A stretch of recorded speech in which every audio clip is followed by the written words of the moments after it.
Olá você, muito bom dia. Está no ar a primeira edição do Mister Mengão, o seu telejornal com as notícias do mais querido do Brasil. Ayrton Lucas e Juninho estão fora e Felipe Luiz ainda não definiu o substituto do Gerson. Zico cede CT ao futebol feminino do Flamengo e entrega a camisa 10 para Gláucia. Flamengo opta por permanência de Felipe Luiz e já planeja a sua renovação de contrato. Surpresa nos bastidores do Flamengo. Essas e outras você confere agora. Fica comigo até o final, porque aqui tem muito mais Flamengo para você. O Flamengo encerrou na tarde dessa sexta-feira a sua preparação para o clássico contra o Vasco da Gama hoje à noite, às 21h45, horário de Brasília, aqui no Maracanã, pela 10ª rodada do Campeonato Carioca. Mas o Felipe Luiz não esboçou ainda um time, porque muitos jogadores ainda estavam desgastados com o jogo contra o Botafogo e ficaram na academia.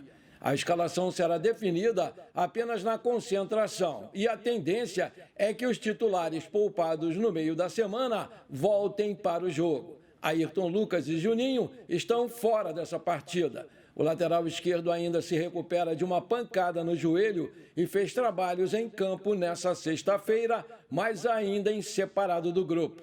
Por sua vez, o Juninho está só com um edema na coxa, mas vai ser preservado para voltar contra o Maricá na última rodada.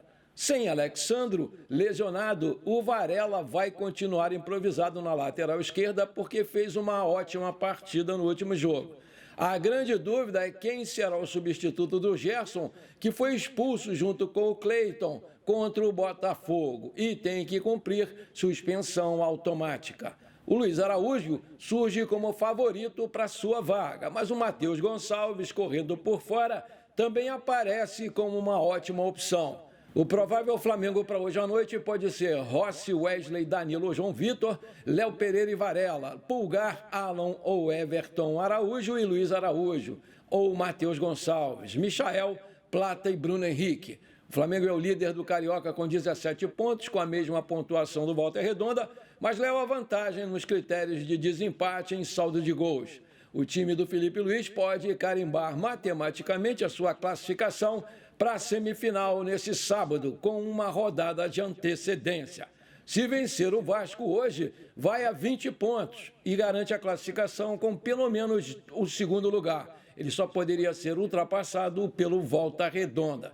Se empatar hoje, vai a 18 pontos e teria que torcer para 3 desses 5 times não ganharem na rodada. O Sampaio Corrêa e Nova Iguaçu chegariam a 16, Botafogo, Maricá e Madureira chegariam a 15 e o Vasco também ficaria com 15. Mas não poderia ultrapassar o Flamengo pelo número de vitórias. E se perder o jogo, que não vai acontecer, ficaria com 17 pontos e teria que torcer para 4 desses 5 times não vencerem na rodada. Sampaio Corrêa e Nova Iguaçu chegariam a 16, Botafogo, Maricá e Madureira chegariam a 15. E o Fluminense pode chegar a 17 pontos, mas não tem como ultrapassar o Flamengo pelo número de vitórias. O título simbólico da Taça Guanabara não pode matematicamente ser garantido ainda nessa rodada. Porém, o Flamengo pode já ser o campeão virtual se vencer o Vasco e o Volta Redonda perder para o Sampaio Corrêa. O Voltaço ainda poderia chegar aos mesmos 20 pontos do Flamengo na última rodada, mas teria que tirar uma diferença de apenas 12 gols de saldo. A provável escalação do Vasco vai ser Léo Jardim, Paulo Henrique, João Vitor, Lucas Oliveira e Lucas Piton, Jair, Tietê e Paulinho, Coutinho ou Payet, Lucas Zucarello e Verratti. O técnico é o Fábio Carilli. Até essa sexta-feira, pouco mais de 25 mil ingressos foram vendidos para esse jogo no Maracanã, né? Dessa forma, restam aproximadamente 40 mil bilhetes disponíveis para esse clássico. Apita o jogo Wagner do Nascimento Magalhães, auxiliado por Rodrigo Henrique Correia e Thiago Filemon Pinto. No VAR, Felipe Jorge Bennett. O Sport TV em canal pago vai transmitir essa partida a partir das 21h45, horário de Brasília.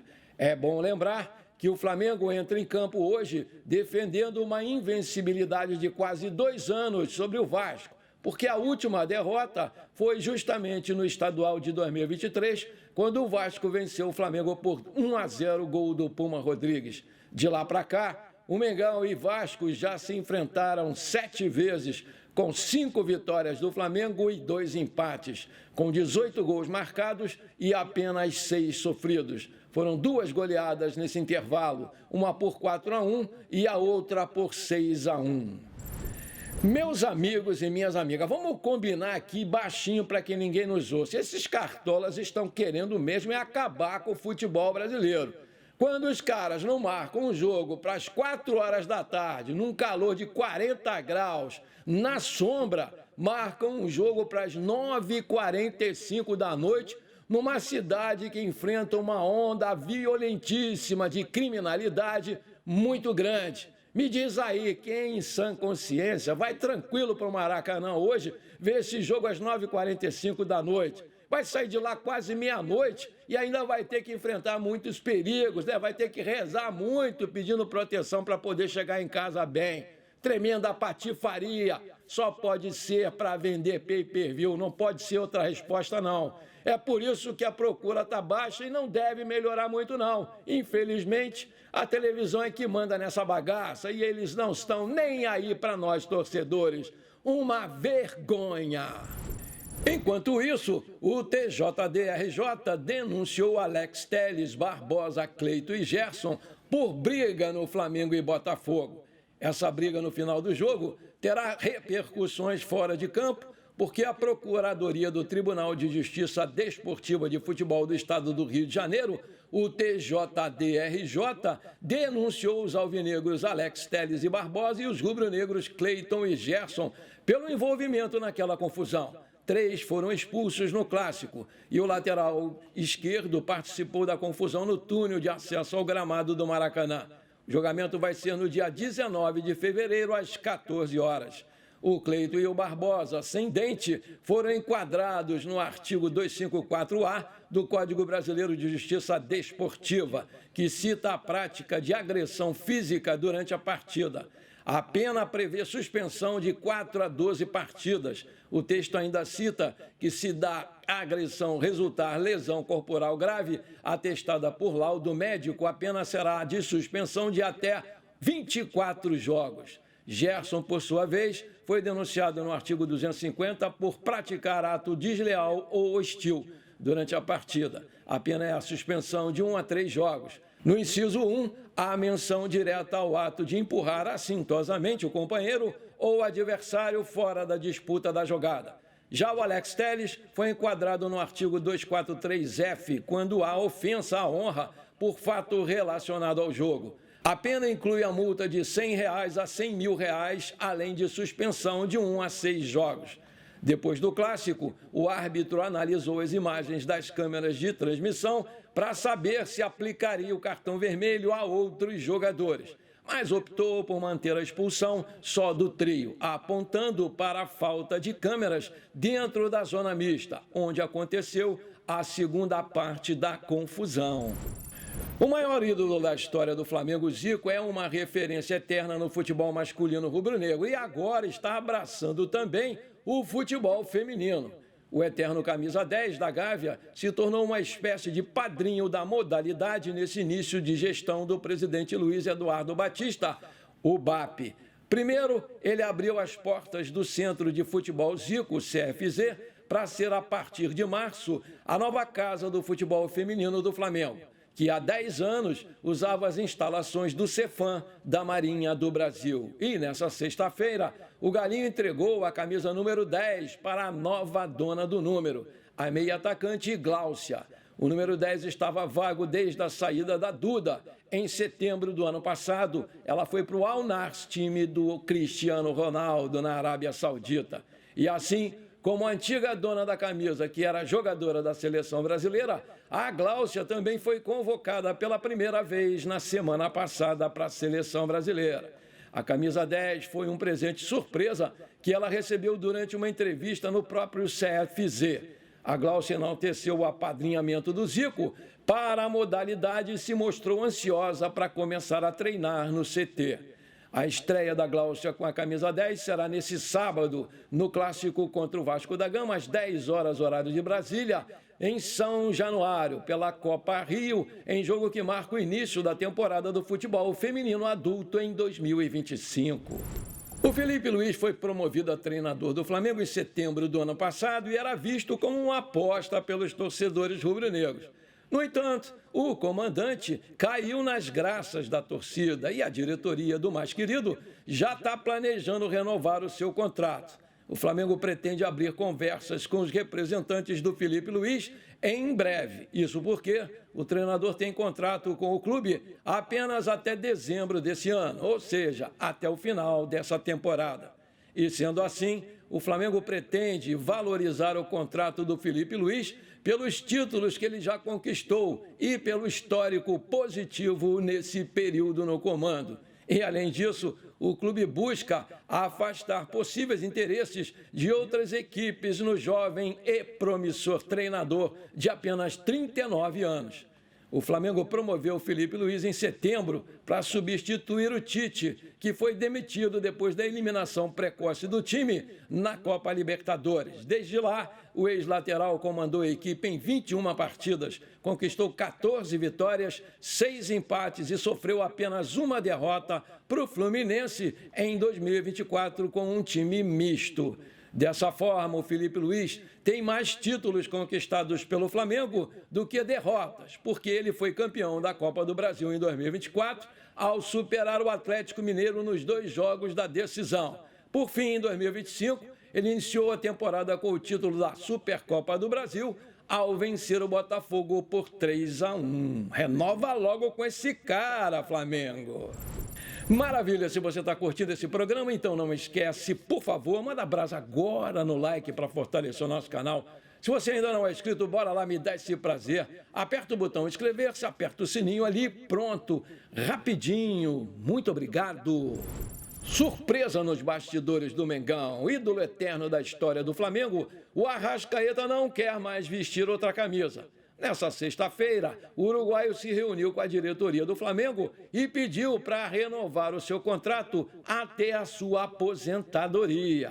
O camisa 10 do Mengão tem vínculo com o Flamengo até dezembro de 2026. O empresário Daniel Fonseca e o diretor técnico do Flamengo, José Boto, debateram a situação do uruguaio num restaurante na Barra da Tijuca, no Rio de Janeiro. O encontro foi considerado positivo e os envolvidos saíram sorridentes desse bate-papo. Atualmente, o Arrascaeta está com 30 anos, vai completar 31 no dia 1º de junho e ainda não definiu quando vai se aposentar. Portanto, o contrato seria em aberto até o dia em que o camisa 10 decidir se retirar dos gramados. A vontade de permanecer no Mengão significa uma mudança de pensamento do jogador. Em entrevista concedida em 2019, o Arrascaeta contou que é torcedor de infância do Peñarol do Uruguai e que tinha o sonho de vestir a camisa do clube. Desde criança, sempre fui muito apaixonado pelo clube, então eu gostaria de jogar lá, mas também tenho muito carinho pelo Defensor, clube que me revelou e ajudou muito na minha carreira, disse lá há 6 anos atrás o Arrascaeta. A vontade de se aposentar no Flamengo é uma alteração de planos. O Arrascaeta está seduzido após ganhar 14 títulos com o manto sagrado, tornando-se o maior vencedor na história do clube, empatado com o Bruno Henrique. Zico, Júnior e Gabigol têm 13 títulos. Nesse sábado, o Arrascaeta pode se aproximar de mais uma taça no Flamengo. Afinal, caso vença o Vasco, o mais querido estará nas semifinais do Campeonato Carioca. Aí eu te pergunto, se você fosse o BAP, você renovaria o contrato com o Arrascaeta até que ele se aposente no Flamengo? Coloca aí. Antes de terminar esse nosso programa, eu quero mandar os abraços para a galera que me pediu e que está sempre aqui comigo prestigiando o nosso canal. Hoje é sábado, é dia dos abraços. Bora lá então! Alô, meu amigo Marcos Henrique Coutinho. Alô, seu neto que mora em São Luís do Maranhão, que foi selecionado para jogar na seleção sub-12 do Maranhão. Parabéns, meu garoto. Ele esqueceu de dizer seu nome. Alô, meu amigo José Levi do Nascimento. Alô, seus amigos Simão e José Rodrigues. Aquele abração para vocês, meus queridos. Alô, meu amigo Pedro Araújo de Santarém, no Pará. Alô, meu amigo Cavalcante Sargento. Aquele abração para vocês, meus queridos. Alô, meu amigo Edmilson Nóbrega. Alô, meu amigo Anselmo Gustavo de Poço Redondo, no Sergipe. Aquele abração para vocês, meus queridos. Alô, meu amigo Vidênis da Silva. Alô, torcida do Flamengo aí de Campo Grande, no Mato Grosso do Sul. Aquele abração para vocês, meus queridos. Alô, meu amigo Genésio Ribeiro, lá de Guariba, em São Paulo. Alô, meu amigo Cândido Lavor. Alô, seu primo Iratã, lá de Picos, no Piauí. Aquele abração para vocês, meus queridos. Tamo juntos! Bom, por enquanto foi isso. Eu espero que você tenha gostado do nosso programa. Muito obrigado por você ter ficado comigo até aqui. Um grande abraço. Bora ser feliz. Pra cima deles hoje, Mengão 2-0. Tá bom.